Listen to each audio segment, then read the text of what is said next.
So how do you hire your first sales rep, or at least a new sales rep?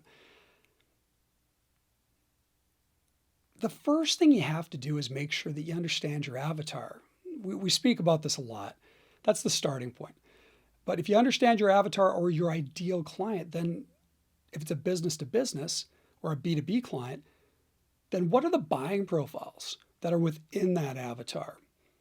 So in a previous life, I built teams that helped finance organizations run their business a little bit cleaner. So the technology we sold was ERP software.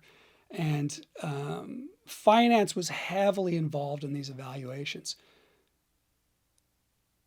And we looked at this thing very differently. We looked at our traditional client, the client that we would like to build our business off. And in APAC, it was somebody completely different. In North America, it was somebody different.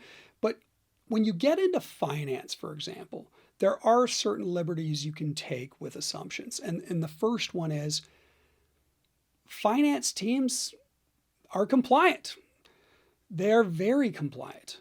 They check the boxes. They are really good about making sure that all the steps are necessary when they go to close their books, for example, at the end of the month or the end of the quarter.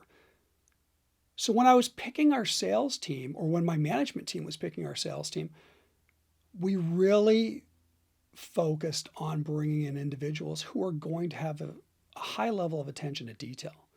They were going to be very professional. They were going to make sure that they knew how to educate a finance team on a sophisticated piece of technology.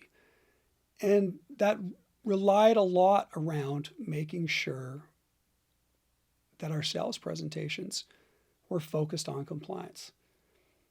So to flip it, if you were to bring a sales representation team in, or a sales rep in, to meet with this organization, and they were more focused on selling in the negative sense, not listening to the client effectively and going out and just selling, explaining all the customers that love the software, that's not a great fit. That's not a great fit for a compliance team or somebody that's strong compliance.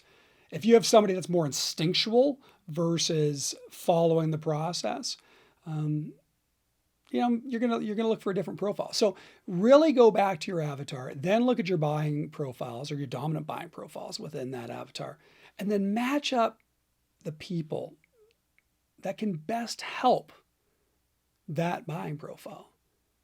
If you have any questions, reach out to OnDemand Leaders. We can help you out.